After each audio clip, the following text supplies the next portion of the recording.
Surgery కంటే hospital bill అంటేనే భయం. అదే మధ్య తరగతికి అందుబాటు ధరలో వైద్యం. Medistar hospitals. నమస్తే, వెల్కమ్ టు ఐ డ్రీమ్. 3 ఏళ్ల పాప జాహ్నవి మిస్సింగ్ కేసు ఇంకా మిస్టరీగానే ఉంది. వెతుకుతా ఉన్నారు. 10వ రోజు ఇంకా గాలింపు జరుగుతూనే ఉంది. పోలీసు ఉన్నతాధికారులు కూడా మాట్లాడుతూ ఉన్నారు. అన్ని కోణాల్లో దర్యాప్తు చేస్తున్నారు. అయితే ఈ సెర్చ్ ఆపరేషన్ లో పాల్గొన్నటువంటి మెటాలజిస్ట్ కృష్ణమూర్తి గారు లైవ్ కాల్లో జాయిన్ అయ్యారు. సార్తో మనం మాట్లాడదాం. ఎందుకంటే వారు కూడా తమ వంతు ప్రయత్నంగా పాప పట్టీలు వెండి పట్టీలు కాబట్టి అవి ఎక్కడైనా కనిపిస్తాయని చెప్పి తీవ్రంగా శ్రమించారు, వెతికారు. ఆ జాడు కూడా లేదు. సో వారి విశ్లేషణ ఏంటి, ఇన్ని రోజులు ఆ సెర్చింగ్ లో పాల్గొన్నటువంటి వ్యక్తిగా ఆయన అబ్జర్వేషన్ ఏంటి, వారి మాటలో తెలుసుకుందాం. కృష్ణమూర్తి గారు నమస్తే. నమస్తే అండి, నా పేరు ఆకేళ్ళ కృష్ణమూర్తి. కృష్ణమూర్తి గారు, ఇప్పుడు సెర్చింగ్ ఆపరేషన్ జరుగుతా ఉంది. పోలీసులు నిజంగా తలబట్టుకుంటున్నారు. ఇన్ని రోజులైన ఇంత డీప్ ఫారెస్ట్, ఈ తోట తర్వాత వెనకాల అంతా కొండ ప్రాంతము, ఫారెస్ట్ ప్రాంతం కాబట్టి కొంచెం కష్టంగా కూడుకున్నటువంటి వ్యవహారంగా ఉంది. అంటే మీ అంచనా ఏంటి? మీ మెటాలజిస్ట్ గా మీకు కూడా ఆ వెండి పట్టీలకు సంబంధించిన ఆధారం ఎక్కడా లభించలేదు. మీరు అడవంతా గాలించారు, కొండ ప్రాంతం వైపు కూడా వెళ్ళారు. మీకేమనిపిస్తుంది సార్ అక్కడ? మీరు అది ఆ ప్రాంతంలో ఉన్నటువంటి వాస్తవులు కాబట్టి అక్కడ వాతావరణం ఏ విధంగా ఉంటుంది, అడవుల పరిస్థితి, కొండల పరిస్థితి ఏ విధంగా ఉంటుంది, మీకు ఒక అవగాహన ఉంది కాబట్టి అడుగుతున్నాను. ఏం జరుగుతుంది అంటారు? సార్, ఇప్పుడు ఈ మిస్సింగ్ కేసు మిస్టరీలో పోలీసులు ఇప్పటికే అంటే అనుకున్న స్థాయి కన్నా చాలా ఎక్కువగా, అంటే వాళ్ళకి ఎన్నిసార్లు వెతికినా సరే అది లేదన్న సంగతి తెలిసినప్పటికీ కూడా ఇంకా ఏమైనా క్లూ దొరుకుతుందేమో అన్న ఉద్దేశంతో పాపం వాళ్ళు విస్మరించకుండా పోలీసులు తదేకంగాను, అలాగే పైనుంచి వచ్చిన ఆదేశాల మేరకు వాళ్ళు ఎట్టి పరిస్థితుల్లో కూడా అంటే తిరిగిందే మళ్ళీ పదే పదే తిరుగుతూ ఇంకా ఇంకా ఇంకా ఎక్కువగా గాలిస్తూ ఇంకా ఎన్నోసార్లు ప్రయత్నాలు చేస్తూనే ఉన్నారు. నిజానికి అక్కడ ఏదైనా జరిగి ఉంటుందా, జంతువుల మూలకంగా జరిగి ఉంటుందా అనే అంశం అయితే అక్కడైతే అంత భయంకరమైనటువంటి జంతువులు ఏమీ లేవండి. జంతువుల్లో 2 రకాలు ఉంటాయండి. ఆ రకాల్లో ఏంటంటే ఏదైనా విష జంతువు ఉందనుకోండి, ఏదైనా కరిచింది అనుకోండి, ఆ సమయంలో స్పృహ తప్పి పడిపోవడమో లేకపోతే ప్రాణం పోవడమో జరుగుతుంది. కానీ అక్కడ దొరుకుతారు కదా, అక్కడ ఏదో ఒక మనకి ఎవిడెన్స్ అనేది దొరుకుతుంది కదా. అలాగే రెండో రకం ఏదైనా మింగేసి ఉండొచ్చు, తినేసి ఉండొచ్చు పోని అనుకుందాం. ఆ మింగేసి తినేసేటువంటి టైప్ ఆఫ్ జంతువులు అయితే ఆ ప్రదేశంలో ఏమీ లేవండి సహజంగా. ఒకప్పుడు చాలా మంది కొండపోతులు వార్తలు 4-5 రోజులుగా మనం చూస్తా ఉన్నాం కదా సార్. పెద్ద పెద్ద కొండ ప్రాంతం కాబట్టి కొండ చిలువలు ఉంటాయి. కొండ చిలువ ఆ తోటలోకి వచ్చేసి పాప ఒక్కదే ఉందని చూసి పాపని మింగేసి పోయిందని చెప్పి కొంతమంది చెప్తా ఉన్నారు. అవి ఏమండి, మరి అనేక మంది అనేక రకాలుగా చెబుతుంటారు. కానీ ఇక్కడ వాస్తవానికి అక్కడ ఉన్న పరిస్థితుల దృష్ట్యా ఆ ఏరియాలోని కానీ, ఈ చుట్టుపక్కల పరిసర ప్రాంతాల్లో కానీ ఈ మధ్య కాలంలో, అంటే చాలా రోజులు, అంటే ఒక 5-6 సంవత్సరాల క్రితం నుంచి మనం ఆలోచించుకున్నట్లయితే ఎక్కడైనా సరే ఇక్కడ కొండ చిలువ వచ్చింది, ఇంత పెద్ద కొండ చిలువ వచ్చింది, ఇక్కడ జంతువుని మింగేసింది, లేకపోతే ఎవరినైనా మనుషుల్ని మింగేసింది అనే ఆరోపణలు అనేవి ఎక్కడా లేవండి గత 5-6 సంవత్సరాల నుంచి చుట్టుపక్కల పరిసర ప్రాంతాల్లో. ఒకవేళ నిజానికి అక్కడ మీరు ఎన్నాళ్ళ నుంచి ఉంటున్నారు ఆ నేను ప్రాంతంలో? నేను ఇక్కడ 15 సంవత్సరాల నుంచి ఇక్కడే ఉంటున్నానండి. గత 15 సంవత్సరాలుగా నేను తునిలోనే ఉంటున్నాను. ఓకే. నేను గతంలో ఎప్పుడు కూడా శివాలయంలో సార్ ఎప్పుడు కూడా క్రూర మృగాలు అక్కడ దాడి చేయటం గానీ, కొండ చిలువలు కనిపించడం గానీ ఎప్పుడు మీరు వినలా? వినలేమండి. సహజంగా కొండ చిలువలు తిరుగుతుంటాయండి. మనిషిని మింగేసేంతటి, జంతువులు మింగేసేంతటి కొండ చిలువలు అయితే ఎక్కడా లేవండి ఈ పరిసర ప్రాంతాల్లో. అలా అని చెప్పేసి లాస్ట్ టైం ఒక 5-6 నెలల క్రితం పులి సంచరించింది, ఎక్కడి నుంచో వచ్చింది, అలా చివరికి అనకాపల్లి దాకా వెళ్ళింది. ఆ ఏరియా నుంచి, అదే ప్రాంతం నుంచి అలా ఎదరికి వెళ్ళి అనకాపల్లి వెళ్ళి మళ్ళీ అక్కడి నుంచి రంపచోడవరం మీదుగా వచ్చింది. తర్వాత దాన్ని పట్టుకున్నారు. దానికి ట్రాకర్ కూడా బిగించారు. మళ్ళీ తరచుగా అప్పుడప్పుడు వస్తుంది, కానీ అది గోకవరము, అలాగే ఆ రంపచోడవరము, ఆ ఏరియాలో దేవీపట్నం, ఆ ఏరియాలో తిరుగుతుంది తప్ప ఈ ప్రదేశానికి వచ్చిన దాఖలాలు అనేవి ఈ మధ్య కాలంలో ఏమీ లేవండి. ఒక ఏదైనా పెద్ద జంతువు దాడి చేయాలంటే గతంలో ఉందండి, ఆనవాలు ఉంది. ఉన్నాయండి. ఇప్పుడైతే ఏమి లేవు సార్, అవన్నీ ఉత్తమాటలు. ఇప్పుడు మీకు ఒక విషయం అండి, ఫైనల్ గా నా అభిప్రాయం, నా అనాలిసిస్ ప్రకారం అయితే కనుక, అంటే ఏ జంతువైనా మింగేసి ఉన్నట్లయితే, పోని తినేసినా, పోని పీక్కు తినేసినా, ఏ రకంగా జరిగినా అక్కడ ఆ అమ్మాయి ఒంటి మీద ఉన్న వస్తువులు ఏమి తినదు కదండి. ఆ వస్తువులన్నీ ఎక్కడో చోట పడిపోయి ఉంటాయి. మనం ఇప్పుడు పోలీసు బలగాల వాళ్ళు కావచ్చు, లేకపోతే కుక్కలు కావచ్చు, డాగ్ స్క్వాడ్ కావచ్చు, వీళ్ళందరూ కూడా ట్రై చేసేది ఏ రకమైనటువంటి దుస్తులు కానీ లేకపోతే ఆ అమ్మాయికి సంబంధించినటువంటి ఆనవాళ్ళు కానీ వాసనలు కానీ ఎక్కడ దొరికితే ఈజీగా పట్టుకుంటుందండి. ఉమ్, అటువంటిది జరగలేదండి. మెటాలజిస్ట్ గా అక్కడ మనం మెటల్ ఈ ఏరియాలో ఎక్కడైనా ఉందా అనేటువంటి కోణంలో సిల్వర్ మోడ్ లో మనం చెక్ చేస్తే ఆ సిల్వర్ కంటెంట్ కూడా ఎక్కడ లేదండి. అంటే ఎగ్జాక్ట్లీ ఎన్ని రకాలుగా ఎన్నిసార్లు వెతికినా ఫిల్టర్ చేసినా సరే ఆ అమ్మాయి అయితే ఆ పరిసర ప్రాంతాల్లో లేనే లేదు. ఇది ఉమ్, వాస్తవం అండి. అయితే ఇందులో మనం 3 కోణాల్లో ఆలోచించాలి. మొదటి కోణం ఏంటంటే ఖచ్చితంగా జంతువుల మూలకంగా ఏదైనా జరిగింది అని అనుకోవడం అనేది అపోహ. అది అది ఉత్తి మాటే. అయితే పైనున్న ఒత్తిడుల ప్రకారము అలాగే పోలీసు వారు మరొక్కసారి ఇంకేమైనా క్లూ దొరుకుతుందేమో అని చెప్పేసి అని వదలకుండా వాళ్ళు ఉమ్, విసుగు చెందకుండా ఇంకా బలగాలు పెంచుకుంటూ తదేకంగా వాళ్ళు కష్టపడుతున్నారు. కానీ అక్కడైతే నా ఉద్దేశ ప్రకారం అయితే ఏమీ లేదండి. ఇది ఉమ్, ఖచ్చితంగా ఆ అమ్మాయిని ఎవరో ఒకరు కిడ్నాప్ అయినా చేసి ఉండాలి, లేతే ఎవరైనా అపహరించి ఉండాలి. అపహరించడం కిడ్నాప్ చేయడం అనేది ఏంటి, రెండు ఒకటే కదా అని మీరు అడగచ్చు. ఉమ్. అంటే కిడ్నాప్ చేయడం అనేది ఏంటంటే కావాలని చేసేది అనే దాన్ని కిడ్నాప్ అంటాం. ఓకే, ఏదైనా తల్లిదండ్రుల మీద ఆశించి, కోపం ఉంటేనో లేకపోతే వాళ్ళ దగ్గర డబ్బులు గుంజటానికో చేసేది కిడ్నాప్. లేకపోతే ఎవరైనా కావాలని వీళ్ళలో వాళ్ళు తల్లిదండ్రులు కావచ్చు, తల్లిలో కావచ్చు, తండ్రిలో కావచ్చు, లేకపోతే కుటుంబ సభ్యులో కావచ్చు, మరే విధంగా ఆలోచించినా సరే కావాలని చేసేది ఒక కిడ్నాప్ కింద మనం భావించవచ్చు. ఉమ్, కానీ మరి అపహరణ అంటే ఏంటంటే పిల్లల్ని ఎత్తుకుపోయే వాళ్ళు ఉంటారండి. ఓకే. సహజంగా ఈ పిల్లలు ఎత్తుకునే వాళ్ళు చిన్న చిన్న పిల్లల్ని, మాటలు రాని వాళ్ళని, అప్పుడప్పుడే మాటలు వచ్చే వాళ్ళు చిన్న చిన్న పిల్లల్ని ఎత్తుకెళ్ళిపోతుంటారు. అలా పిల్లలు ఎత్తుకెళ్ళిపోయే వాళ్ళు కూడా అయి ఉండొచ్చు అని నా అభిప్రాయం. ఉమ్. అయితే అంటే దీనికి సార్ ఇప్పుడు మనం తుని లాంటి ప్రాంతంలో ఇంతకుముందు మీరు చెప్పారు పులులు కావచ్చు, కొండ చెరువులు కావచ్చు. నేను 15 సంవత్సరాలుగా ఇక్కడ ఉంటున్నాను, నాకేం కనిపించలేదు, అసలు ఆనవాలే లేదన్నారు. మరి పిల్లలు ఎత్తుకుపోయే వాళ్ళ చరిత్ర కూడా గత 15 ఏళ్లలో ఏమన్నా ఉందా అక్కడ? రెగ్యులర్ గా అట్లా లేదు పిల్లల్ని సార్. అలా తీసుకుపోయి. అటువంటివి ఏమీ లేవండి. గతంలో మనకి తునిలో ఒక స్కూల్లో ఒక చంటి పాపని పిల్లాన్ని తీసుకెళ్లిపోయారు. ఆ తీసుకెళ్లిపోయిన తర్వాత మనకి తుని రూరల్ పోలీస్ స్టేషన్ పరిధిలోనే జరిగింది ఇది. తుని రూరల్ పోలీస్ స్టేషన్ కావచ్చు, లేకపోతే తుని పోలీస్ స్టేషన్. తునిలో 2 పోలీస్ స్టేషన్లు ఉన్నాయి.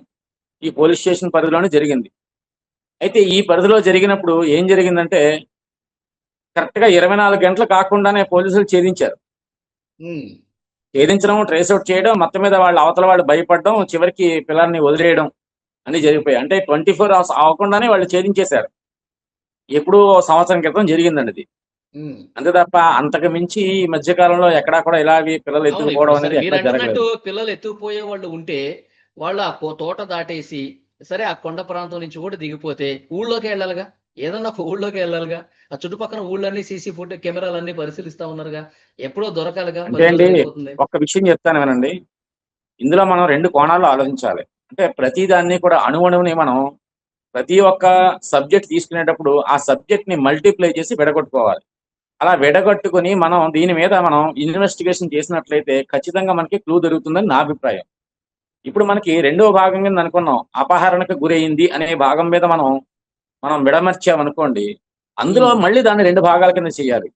ఎలాగంటే ముక్కు మొహం తెలియని వాళ్ళు వచ్చారు, ఎత్తుకుపోయారు అనడానికి ఆస్కారం ఉందా అనేది అంశం మీద ఒకటి. రెండో అంశం ఏంటంటే మనకి ఇక్కడ జీడిపిక్కలు వదిలేస్తారండి. తోటలు అయిపోయిన తర్వాత ఓనర్స్ అందరూ వదిలేస్తారు. ఇంకా బయట వాళ్ళు ఎక్కడెక్కడి నుంచో చుట్టుపక్కల ఊళ్ళో వాళ్ళు అవ్వచ్చు, దూరం వాళ్ళు కావచ్చు, ఎవరు వచ్చినా సరే ఎవరు పట్టించుకోరు, అడగరని. ఎందుకంటే ఈ ఆకుల కింద ఉన్నవి ఏరుకుని వెళ్తుంటారు. అన్ని తోటల్లోనూ ఇక్కడ జరిగేదే సహజంగాను. మరి ఆ కోణంలోను కూడా రెండో భాగంలో ఆ కోణంలో కూడా మనం ఆలోచించాలి. ఎందుకంటే ఇప్పుడు జీడిపిక్కలు ఏరుకోవడానికి వచ్చిన వాళ్ళలో బయట వాళ్ళు ఔటర్స్, వాళ్ళు లోకల్ వాళ్ళ, లేకపోతే నాన్ లోకల్ వాళ్ళ, లేకపోతే ఆ రోజు ఎవరు వచ్చారు, ఆ ముందు రోజు ఎవరు వచ్చారు, అసలు ఈ వ్యక్తి తాతబాబు అనే వ్యక్తి, తాతారావు అనే వ్యక్తి చూశాడో ఆ రోజు చూసినప్పుడు ఎవరెవరిని చూశాడు, అక్కడ ఆ తోటలో ఎవరు ఉన్నారు ఏరుకోవడానికి, ఏ ఏరియా నుంచి వచ్చారు అనే అంశం మీద మనం కూడా కొంచెం లోతుగా దృష్టి పెడితే కొంతవరకు ఇన్వెస్టిగేషన్ లో ముందుకు వెళ్ళొచ్చని నా అభిప్రాయం. ఆ తాతారావుని అంతేకాకుండా ప్రశ్నించారట కదా ఇందులో సార్, ఇందులో ప్రశ్నించారట వీళ్ళు కదా. ఇందులో ఇందులో భాగంగా వీళ్ళు ఊరిలోంచే వెళ్ళొచ్చు కదా అనేటువంటి అంశం మీరు లేవనెత్తారు. ఇప్పుడు ఊరిలోంచి వెళ్ళొచ్చు కదా అనే అంశం మీద కూడా మనం చూసిన ఊర్లోంచి వెళ్ళడానికి కూడా అవకాశం లేదు. తోటలోంచి వచ్చేవాళ్ళు తోటలోంచి వెళ్ళిపోతారండి. ఉమ్, ఊరిలోంచి ఎంటర్ అయ్యి వెళితే కనుక వాళ్ళు ఎక్కడో ఏదో ఒక సీసీ కెమెరా కనవచ్చు, కానీ ఊరు చివరి నుంచి వేరే తోటలోంచి వెళ్ళిపోయినా సరే అడిగడానికి కూడా ఎవరు సరిపోరండి. ఉమ్. సహజంగా ఏంటంటే అండి, కిడ్నాపే కనుక చెయ్యాలనుకునే వాళ్ళు ఏదో కారులోనో ఎవరికి తెలియకుండా కనిపించకుండా తీసుకెళ్ళిపోతారు నిజంగా. అపహరించే వాళ్ళు ఏం చేస్తారు, కారులోను దాంట్లో రారండి వాళ్ళు. వాళ్ళు సామాన్యులండి. వాళ్ళేం చేస్తారు, ఏదైనా మత్తు మందు గాని, క్లోరోఫార్మ్స్ గాని, ఏదో బిస్కెట్లు ఏదైనా కలిపి ఇవ్వడం గాని, ఇలాంటివి ఏమైనా ఇచ్చి పడుకోబెట్టి చంటి పిల్ల భుజం మీద వేసుకుని కామ్‌గా వెళ్ళిపోతారండి. ఆటో ఎక్కేసి వెళ్ళిపోతుంటారండి. ఉమ్. బళ్ళ మీద వెళ్ళిపోయి తీసుకెళ్ళిపోయే అంత సీన్ ఏమి ఉండదండి. అంటే కావాలని కిడ్నాప్ కోసమే, అంటే ఇలాంటి రెండో పక్షాన ఉన్నవాళ్ళు కావాలని కిడ్నాప్ కోసమే అక్కడికి వచ్చి చేశారు అనడానికి ఆస్కారం లేదండి. ఆ ఏరియాలో ఏదో జీడిపిక్కలతో ఏరుకోవడానికి వచ్చిన వాళ్ళలోనే తప్ప మరొకటి ఏమీ లేదు. ఇది మనం అనుకుంటున్న పూర్తిగా మేజర్ భాగం అండి. ఉమ్. ఇంకా రెండవ అంటే పక్షాన ఇంకో కోణంలో కూడా వాళ్ళు ఏం చేసి ఉంటారు సార్? పాపని నిజంగానే అట్లా జడిపిక్కలు ఏరుకునే వాళ్ళు అపహరించుకొని వెళ్ళిపోయి అంటే అమ్మేసుకుందామనా వాళ్ళ ఆలోచన ఎట్లా ఉంటది? సహజంగా ఇందులో పిల్లల్ని అమ్మేసుకునే వాళ్ళు ఉంటారండి. అలాగే ఈ పిల్లల్ని తీసుకెళ్లి భిక్షం ఎత్తుకుంటా అంటారండి కొంతమంది అడుక్కునే వాళ్ళు కూడా. ఓహో. ఇప్పుడు సెంటర్ లోను, సిటీస్ లోను, బస్ స్టాండ్ లోను, పెద్ద పెద్ద స్టార్ హోటల్ ముందు ఆడవాళ్ళు ఏం చేస్తారంటే ఊహ తెలియని పిల్లల్ని చంక గోదిలోను చీరలో గోదిలో పెట్టుకుని పిల్ల బుర్ర బయట కనిపించేలాగా, అంటే ఏమంటారంటే చీరలను అడ్డుకట్ట కట్టుకుంటారు. అడ్డుకట్ట కట్టుకుని చంటి పిల్లల్ని అందులో పెట్టుకుంటారండి. పెట్టుకుని వీళ్ళు భిక్షం ఎత్తుకుంటుంటారు, అడుక్కు తింటుంటుంటారు అనమాట. సో అలాంటి వాళ్ళలో కూడా కొంతమంది అపహరణ చేసేవాళ్ళు ఉన్నారు. అలాంటి వాళ్ళకి అమ్మేసేవాళ్ళు ఉన్నారు. వాళ్ళకి ఒక జీవనోపాధి అనమాట నా విధమైనటువంటి. మనం ఉమ్. ఇంతవరకు ఆలోచిస్తున్నటువంటి భాగం ఒకైతే, రెండో భాగం కూడా మనం ఆలోచించుదామండి. అంటే నా అనాలిసిస్ ప్రకారం ఇది నేను చెబుతున్నాను సుమా, ఇది మరొకటి కాదు. చెప్పండి సార్. అసలు ఆ తాతబాబు అనే వ్యక్తి చూశాడు అనేటువంటి ఒక వాదనను బట్టే మనం ముందుకు వెళ్తున్నాం. కానీ మరో కోణం కూడా ఏమైనా ఉందా అనేటువంటి అంశం మీద కూడా ఆ అమ్మాయి అక్కడికి వెళ్ళి ఉండొచ్చు. అక్కడ జుట్టు ఏవో ఉన్నమాట వాస్తవమే. అక్కడ నుంచి మళ్ళీ తోటలోకి యువతలకు వచ్చినప్పుడు యువతల నుంచి ఎవరైనా తీసుకెళ్లి ఉంటాంటారా అనే కోణంలో కూడా రెండో భాగంలో కూడా ఒకసారి మరి డిపార్ట్మెంట్ వాళ్ళు దృష్టి పెడితే బాగుంటుందని నా అభిప్రాయం. అంటే ఫోన్ కాల్స్ అన్ని కూడా పరిశీలిస్తున్నారు సార్. 4,800 ఫోన్ కాల్స్ ఆ టవర్ కింద ఆ ఏరియాలో ఆ రోజు మధ్యాహ్నం నుంచి సాయంత్రం వరకు కనిపించినాయంట. అందులో మళ్ళీ అనుమానాస్పదంగా ఏమున్నాయి, ఎవరు రెగ్యులర్ గా మాట్లాడుకున్నారు, ఇవన్నీ కూడా చూస్తా ఉన్నారు. కొంచెం టైం పట్టే అవకాశమే ఉంది. నిజంగా పిల్లలు ఎత్తిపోయే వాళ్ళ దగ్గర ఫోన్లు ఉంటాయంటారా? ఉంటాయి సార్. ఈ రోజున ఫోన్ లేని వాళ్ళు ఎవరున్నారని అందరూ ఫోన్ వాడుతున్నారు. చివరికి విలేజెస్ లోకి వెళ్ళినా, తండాలోకి వెళ్ళినా సరే ప్రతి ఒక్క కీప్యాడ్ ఫోన్ అయినా కనీసం ఉంటుంది. ఎక్కువ శాతం అందరూ కూడా టచ్ ఫోన్లే వాడుతున్నారు. ఇంకా ఎవరో పెద్ద పెద్దవాళ్ళు, ముసలోళ్ళు తెలియక కీప్యాడ్ వాడుతున్నారు. కానీ నార్మల్ గా ఇప్పుడు న్యూ జనరేషన్ అంతా కీప్యాడ్ ఎవరో వాడడమే లేదండి. ఇంకొక వార్త కూడా సర్క్యులేట్ అవుతుంది సార్. అమావాస్య నరబలి ఎక్కువైపోతుంది. చిన్నపిల్లల్ని తీసుకెళ్లి ఏదో దాన్ని ఏమంటారు, గుప్త నిధుల కోసము, ఇంకా అష్టైశ్వర్యాల కోసము, నరబలి కోసం ప్రయత్నం చేస్తూ ఉంటారు. ఇవాళ కీలకం ఇలా మాట్లాడుతున్నారు. దానికి ఏమన్నా ఆస్కారం ఉందంటారా? నమ్మే అవకాశం ఉందా? నేను ఒక విషయం చెప్తానండి. నేను జ్యోతిష్కుడినేనండి. నేను ఆస్ట్రాలజర్ని. నీకు ఈ ఆస్ట్రాలజీ అనేటువంటిది సబ్జెక్ట్ మహాదిట్ట మంచిదే. కానీ ఈ ఆస్ట్రాలజీని తీసుకొచ్చి పబ్లిక్ లో 10 మంది దగ్గర ఇలాంటి సందర్భాల్లో చెప్పడం అనేది తప్పండి. ఇప్పుడు ఈ ఆస్ట్రాలజర్స్ ఎవరైతే ఉన్నారో ఈ టీవీల్లోనూ, మరే విధంగా సోషల్ మీడియాలోనూ అనేక రకాలుగా ఇలాంటి ప్రచారాలు చేయడం అనేది చాలా తప్పండి. నిజానికి ఆ అమ్మాయి డేట్ ఆఫ్ బర్త్ టైం నేను వెళ్ళగానే ఫస్ట్ డే అని అడిగాను, తెలుసుకున్నాను. ఆ అమ్మాయి జాతక రీత్యా ఆయుర్దాయం బాగుంది, అష్టమ స్థానం శుద్ధి ఉంది. అలాగే వాళ్ళు అడిగిన ప్రశ్న లగ్నంలో కూడా గురు శుక్రుల బలం ఉంది. కాబట్టి అమ్మాయి క్షేమంగానే ఉంది. అమ్మాయి ఆయుర్దాయం బాగుంది, క్షేమంగా ఉంది. అంతవరకే నా పని. జ్యోతిష్కుడు చెప్పాల్సిన మాట అంతవరకే. ఏమండి, ప్రశ్న బలం బట్టి నాకు ఉత్తర దిక్కులో ఉన్నట్టుగా నాకు వచ్చిందండి. ఏమండి, ఇలాంటివన్నీ కూడా నేను ఎంతవరకు అంటే అంతవరకు ఉత్తర చెప్పాలి. దిక్కులంటే సార్, ఇప్పుడు ఉత్తర దిక్కున ఉంది అంటే పాపని ఈ ఉత్తర భారతదేశ రాష్ట్రాలకి ఎవరన్నా అమ్మేశారా? ఈ ఉత్తరప్రదేశ్, అంటే బీహార్. రాష్ట్రాల దాకా వెళ్ళడద్దు. ఉత్తర దిశ ఆరమణం అంటాడు. దిశను బట్టి దిశే చెప్తాడు తప్ప, ప్రశ్న శాస్త్రంలో దిశే చెబుతారు. ఎటువైపు దిశలో ఉంది అనేటువంటి భావన చెబుతారు తప్ప అంతకుమించి ఏం లేదు. ఇంకొక మాట, ఇప్పుడు మరి మిగిలిన వాళ్ళు చాలా మంది ఈ సోషల్ మీడియాలోను ఈ మీరు చెప్పినట్టుగా నరబలి అనేటువంటి అంశం మీద, ఇవాళ అమావాస్య, ఇవాళ ఈ అమావాస్య ఆ అమావాస్య ఇవాళ బదిలిస్తారు, ఇలాంటి తప్పుడు మాటలు చెప్పడం అనేది చాలా విచారకరం అండి. ఉమ్. అసలు చాలా తప్పండి. అసలు వాళ్ళు అలా చెప్పడం అనేది ఎంత తప్పంటే అంత తప్పనమాట. ఈ సమాజాన్ని తప్పుదోవ అవును. పట్టించడమే ఈరోజు ఈరోజు కాకుండా ఈరోజు పోలీసులు కూడా, ఉన్నతాధికారులు కూడా మాట్లాడారుగా. మిస్ఇన్ఫర్మేషన్ అవును, అనేది చాలా మంది చేస్తా ఉన్నారు. అది ఉమ్, కరెక్ట్ కాదు. చాలా అది చాలా మంచి తప్పండి. అది ఎందుకంటే ఇన్ఫర్మేషన్ ఇవ్వండి. ఎప్పుడు కూడా ఏదైనా మనం ఇప్పుడు నేనున్నాను, నా వంతు సహాయం చెయ్యాలనే అంటే ఆ, స్వచ్ఛందంగా నేను వచ్చాను.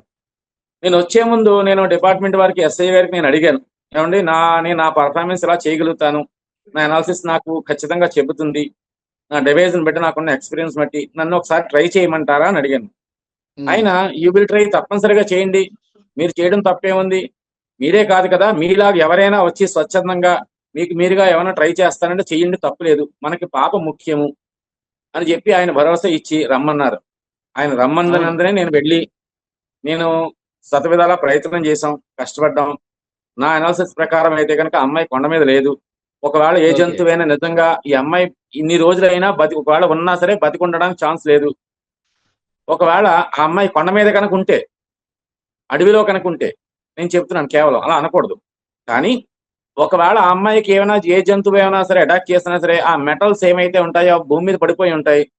అటువంటి భూమి మీద పడిన దాన్ని మనం ఒక కిలోమీటర్న్నర వరకు ట్రేస్ అవుట్ చేయగలుగుతాం. అందులో భాగంగా ఎక్కడా కూడా మనకి ట్రేస్ అవుట్ అవ్వలేదు. సో ఇన్ని కోణాల్లో మనం ఆలోచించినా సరే, ఎక్కడ చూసినా సరే అమ్మాయి బయటికి వెళ్ళిపోయిందన్న తప్ప అక్కడ అడవిలో ఉందన్న మాట అది అవాస్తవం అండి. ఓకే. మీకున్న అయినప్పటికీ కూడా అంచనా సార్, మీకున్న అంచనా ఏంటంటే ఎవరో అపహరించుకుపోయారన్నది మీరు నమ్ముతున్నారు బలంగా. ఖచ్చితంగా అపహరణ, ఇది పిల్లల్ని దొంగలు ఎత్తుకెళ్లిపోయే వాళ్ళు అపహరణ అయి ఉండొచ్చు, లేకపోతే కావాలని కిడ్నాప్ చేసి బాగవచ్చు. ఈ రెండు కోణాలే తప్ప మరొకటి ఏం లేదు, లేనే లేదండి ఇందులో. యాహ్! సో చూద్దాం సార్. పోలీసులైతే ఇంకా చాలా సీరియస్ ఫోకస్ పెట్టారు. అన్ని కోణాల్లో ఇప్పుడు దర్యాప్తు పోలీసు చేస్తున్నారు. వారి గురించి మాట్లాడుకున్నట్లయితే నిజానికి వాళ్ళు చాలా కష్టపడుతున్నారండి. ఎందుకోసం అంటే నిజంగా ఏ స్టేషన్ లోనూ కూడా పోలీసులు స్టేషన్ లో లేరండి, అందరూ అక్కడే ఉన్నారండి. ఎస్ఐ, అవును. సిఏ గారి దగ్గర నుంచి కానిస్టేబుల్ దగ్గర నుంచి, వందల మంది, స్టాఫ్ దగ్గర వందల నుంచి మంది.